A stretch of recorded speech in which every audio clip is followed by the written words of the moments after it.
Gator Gang Nation. It is Gator Gang Network, and I am your host, Bobby, and I am joined with my co-hosts, Lucas and Daryl. How you guys doing this morning? Just ready for the game. I don't know about you guys, but after the Oklahoma game, I'm just ready to kick some FAU ass today. Yes, That's it. exactly. Go Gators. Season has the off season has been so long, and coming off of the horrible, not necessarily a horrible year of the season, just kind of different with 2020 and COVID, just being so different with a 10-game schedule and an all SEC, and it was a crazy year. A great year in a lot of ways, and a lot of ups, a lot of downs. But that's going to be every season. But now we turn the page into this new team without Kyle Trask, without Kyle Pitts. And now we run the show with Emory Jones and Anthony Richardson on the offensive side of the ball. I'm really excited to see, what Florida is going to bring, this year against the opponents. Looking at our first game against FAU, they have Willie Taggart, Florida State's old head coach. He's in his second year. They have a lot to work on, but I'm expecting a lot from I Florida don't know. today. And another thing, do you guys remember N'Kosi Perry from Miami? He transferred Hmm. there. He's Yep, now yep. That's another thing that we'll get to during this podcast. But looking at the season, Daryl, I'm gonna start with you. What is the biggest improvement that you want to see from the Florida offense?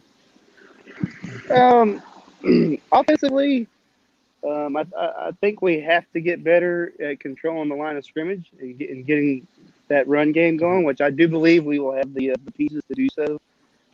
With a dual threat quarterback and a loaded running back field. So I want to see that. It's critical in the SEC to be able to do that. And last year we could pass the ball, no problem, but we got to be able to control the line of scrimmage and get those yards that are critical that are needed, especially in the red zone, and that's important. okay. My answer is gonna be a little bit more drawn out, but here we go. As you know, Dan Mullen is always good at knowing how to fit his offense to his quarterback. But I think our running game is going to be a lot better with a running quarterback that really fits the system. Yeah, I agree. I agree totally. Sorry for having some technical difficulties with I don't know what it is. Today's first podcast, kind of work out some kinks here and there, but we will get it right to where we won't have these problems in the future for the post game podcast. But what I'm looking forward to seeing from the Florida Gator offense is the offensive line. Like you said, Daryl, has got to control. Got to be in the trenches and like I said, we were able to pass block pretty well, but running offense, we couldn't really block that well. Hopefully, this year will be a heck of a lot better. And then when you go through the position by position, no Kyle Trask, Emory Jones, and Anthony Richardson. Like you said, Lucas, Uh, you froze, bud.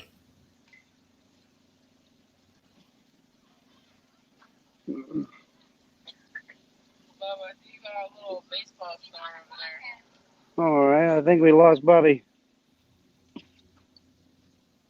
Xavier Henderson. A lot of these Yeah. guys come back that we really need in our offensive receivers.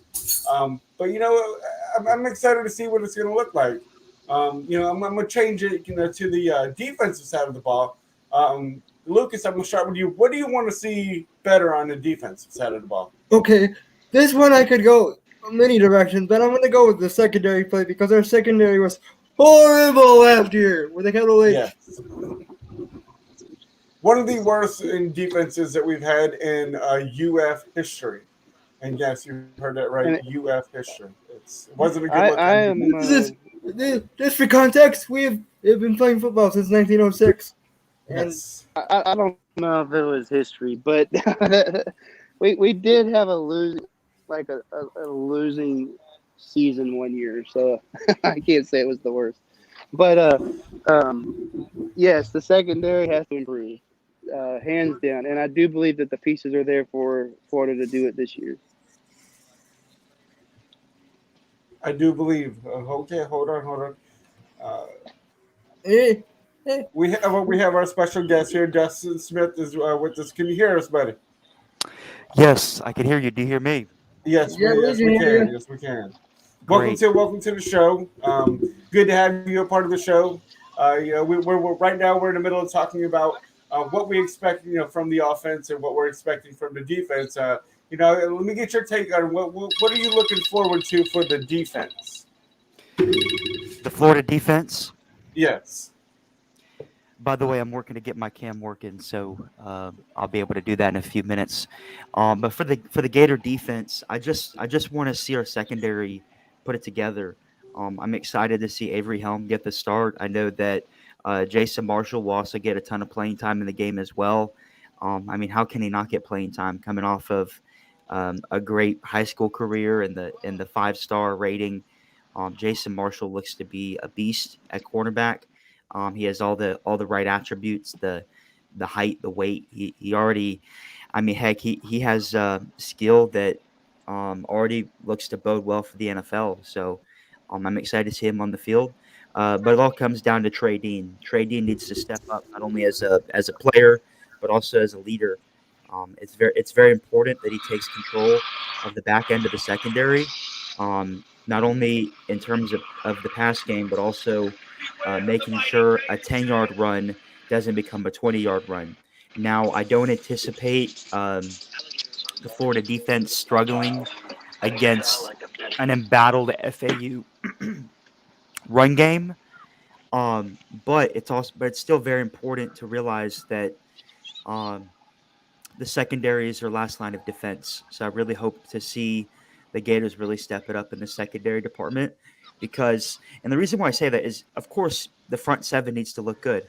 But I think it's pretty accepted around, uh, not only in the Gator Nation but in national circles that this will be a much improved front seven with Zach Carter finally playing in his normal spot, with the um, the three transfers that we have coming in, the two from Auburn. You have Truesdell and Newkirk, as well as Valentino from Penn State. I believe the sky's the limit for the Gator front seven. Ventrell Miller looks to be potentially an All American by the time it's all said and done. I don't think there's a ton of questions surrounding the front seven. The success of this defense throughout the whole season will lie on how successful the secondary can be against the pass, and can they limit a 3 to 5 yard run from becoming an 8 to touchdown type run. So I know I could. I'm my background is in offense. I played quarterback in high school. For those of you that don't know me, obviously, uh, you don't hear about my name being a Gator great. So I didn't play in college, but I did go to the University of Florida. I currently help out as a podcaster and a contributor for the In All Kinds of Weather brand and website. So yeah, that's what I have to say about the defense. Yeah, You yeah, took the yeah, words. man. You A took the lot of words right technical out of my mouth, difficulties buddy. over here on my side of trying to get things going with being the host and the low Wi-Fi that I'm having right now. But I will definitely get all that worked out throughout the course of what you think about the offense and the defense or the defense. Um, and, I don't know if you had mentioned this, with the cutting in and out, but I think losing what's his name, Jaden Hill, that we lost for cornerback, that's a big, huge loss. But I think Marshall and Helm, I think they're going to be great replacements for Jaden Hill. So I think the only thing that it's going to affect in that way is the depth and bringing in the fresh bodies and being able to have fresh guys out there throughout the whole entire game, because I think there's many players on the Gator defense that we could put in rotation. I think we lost him. Yeah, we're losing Bobby in and out because of his Wi-Fi or internet. a sense of knowing where to be on the field and knowing where to zone in at, or where who's your man and all of that. It looked like a lot of confusion last year, and we replaced two defensive coaches. So hopefully, that was what we needed to do. But I will say that I believe the pressure is on Todd Grantham this year. Yeah. Well, I'll say this: if the defense is as bad as it was last year, I think he's gone. Yeah, definitely the defense won't be as bad as it was last year, but if it's even close, He's it's gone. definitely going to be a struggle. And another thing to consider is this is last year of his current contract, so I don't. If we have another bad year on defense, I don't think Mullen's going to resign him. But I agree. So, Dustin? What are you expecting out of the Dan Mullen type of style offense, and now having Emory Jones and Anthony Richardson, in the backfield at the quarterback position? Yeah, I'm actually really excited about this. I've been looking forward to this type of offense since Dan Mullen got the job. Mhm. We all know that Felipe Franks attempted to kind of be this type of quarterback, but from a cerebral standpoint, just that all the several nuances that make up the spread game really provided a struggle for Felipe Franks in his hit or miss time as a quarterback at the University of Florida. I really look to Dan. I really look to Dan Mullen and the Skater offense to being much improved from a run standpoint.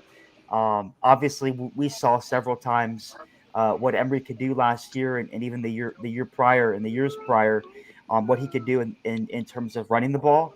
Mhm. If I'm not mistaken, last year he averaged 5.6 yards per carry. We saw how electric he was in the run game. And just think about what that does to a defense. The fact that you can't simply put 7, 8 guys in the secondary and rely on 3 to 4 guys in the box. You have to respect the run. The Gators are going to demand a respect for the run game in defense, and I believe that even though Emery may not be as good as Trask in terms of passing, and we don't know that he could very well be as good as Trask. I mean, if you look at the talent profile, Emory Jones is certainly coming into the Gators. He was certainly a better passer than Kyle Trask. So maybe Emory is just as good, and maybe has more to do with the coaching of Dan Mullen and his scheme than even who the quarterback is. Um, Nonetheless, I think because we're going to have a much improved run game, we have 5 running backs that are capable of starting at most teams across the country. I mean, I know Bowman's not necessarily a starter, but I look for him to make big plays, especially today. I wouldn't be surprised if both Bowman and Lingard get a touchdown in the game today. Um, this may be a case where we bring in our backups in the second half and score more points than we did in the first half. Um, but yeah, I mean, my final point with that is this: like I was saying prior, with a better running game, it'll open up the pass game because the defense won't be able to put as much in the secondary, and when you have less in the secondary, you have more pass lanes for Embry and this new slate of receivers. And yeah, just because it's a new slate, just because we don't have Kyle Pitts and Kadarius Toney coming back, I'm very excited about Copeland. I Yeah, mean, we yeah, all remember the recruiting profile from Copeland. Obviously, we need to see these guys be more consistent. But imagine how good these guys are going to be after a full year or a full off season. Remember, we didn't get that in 2020. A full off exactly. season of preparing with Emory Jones as the starting quarterback. No confusion with that. Yeah, AR-15 is good, but Emory Jones is the starter. So y'all know I could talk about this for a while. yeah, If you've heard the pod that I've been a part of within all kinds of weather, you know that you know how I am with that stuff. So believe me, if anybody knows that, that would be me because him and I DM all this, DM yes, 24/7. yeah, mainly about Yeah, I think this is recruiting. going to be a great Trying year to for the Florida offense. When you look at the thing of these are, like you mentioned, Dustin. These are the types of players that Dan Mullen loves to recruit and loves to have on his team. And Emory Jones is the star. He's waited 3 years, and this is his time to shine. And yeah, we were kind of very vanilla with how Emory was last year, and certain the things that he could do. But I really think that you're going to see some plays here and there where Florida kind of opens it up a little bit. But I don't really think you're going to see Florida really unleash the playbook today or next week. I think that's going to come week 3 versus Bama. So, how concerning are you of not seeing the explosive plays today?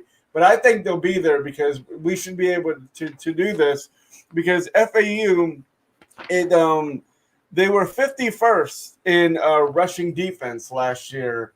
So if we're going to hang our hat on what happened last year, we should be able to run the ball pretty well today. With the quarterback and the 5 running backs that we have, Lingard and Bowman, I think will have a touchdown each. I think it's going to be given to Damian Pierce and Naquan Wright. Will also be in the backfield, catching and running and blocking, and it's just a role of guys that are ready to step up and take that next step and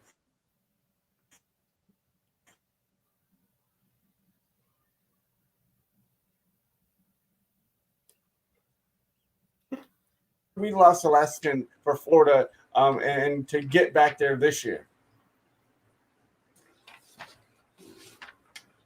So we can just hang our hat on our offense being better, the offensive line being better, the defense knowing where to be and being able to make big plays on the defensive end.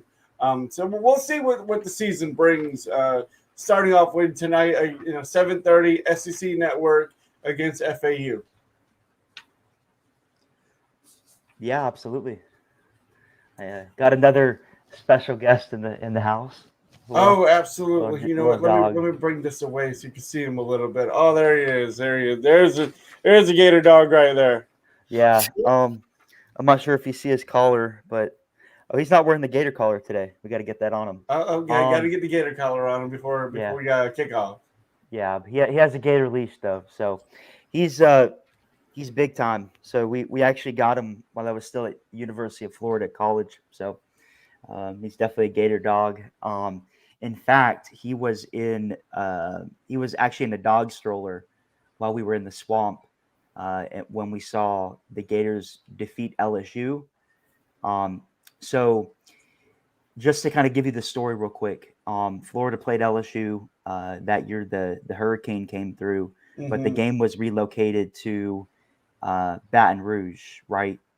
And the Gators defeated LSU, I believe, by a score. I believe it was like 17-16. 16 to 10 was the final score. 16-10. I know 17 this because I watch Neil's channel all the time. Yes. So 16-10, the Gators defeated LSU, and this dog was in the swamp with us as a little puppy. So, of course, they opened up the stadium and they put the game on the big screens there. So that was a wonderful game to watch, and it's great to see the Gators defeat LSU, and hopefully we can finally defeat LSU this year. But of course, we'll be talking about that in about a month or so, a little over a month. We'll be talking about that game. But yeah, I'm super excited about Emory Jones. I think he's going to have a great game. I look for him to show the Gator Nation why he came in as such a highly touted player. I look forward to him showing the Gator Nation why he's the perfect fit for this Dan Mullen offense. So, it's gonna be great. What was your score prediction? I don't remember what your score prediction was I watched it, but I don't remember what the score prediction was. So yes, so in the original and all kinds of weather season preview, I predicted the Gators to win 55-10, or I think it's like 55-13. I might be able to pull it up right here. Nonetheless, I don't think that's going to be the score. That was I haven't really when that pod was recorded, I didn't really look too closely at FAU, to be honest. After doing research, I'm more impressed with their defense. So now my score is going to be 44-10. Okay, Okay, good score. I'll take that. Yeah, I mean, I wouldn't be Yeah, surprised if the you're- Gators score more. If we But I give think- up more than 10 points, I'm gonna be. If we give up more than 20 points, I'm gonna be really concerned. Yeah, it's going to be great. In fact, US in that prediction episode, I also picked it. I picked a better game, quote unquote, better game between USF and Florida. USF looks awful. If the Gators don't I score agree. 60 on USF, I don't care if it's in Tampa. 45-0. I really don't care if it's in Tampa. No. I thought next week. Oops, we lost you again. Did we lose them? I think so. Let's all. The way Oh man. say to get ready for the big Bama game in week 3. So that's what we had to hang our hats on. But with all the technical difficulties that I'm having with the Wi-Fi, which I will get right, even if I have to hardwire it and get it going right, I will definitely do that. But thank you, Dustin, for coming on to the Gator Gang Network. It's been great having you. I wish I didn't have these technical difficulties and I would be able to hear you a little better. But you know what? We'll get it right, buddy. Hey, If It's you want to always a come back pleasure. on here, just let me know and I'll set it up again. Yeah, man. It's been great having you. Your great insight on the game. yeah, I really appreciate that. It's always a pleasure to be covering this sport, and I know we're finally looking forward to getting this this really rough taste out of our mouths. That's what we want for fans. Give our fans, But yeah, I'm gonna let y'all go. Y'all enjoy the day, enjoy the game. Thank y'all to the fans who are watching. And for the post game show, we will be having that Monday night at 7:30. So y'all tune in and thank y'all so much. And go Gators! And by the way, I got some homework to do, so I'm gonna hop off here in a minute. All right, Cool. all right, Dustin. Thanks, guys. The game, buddy. Thanks, guys.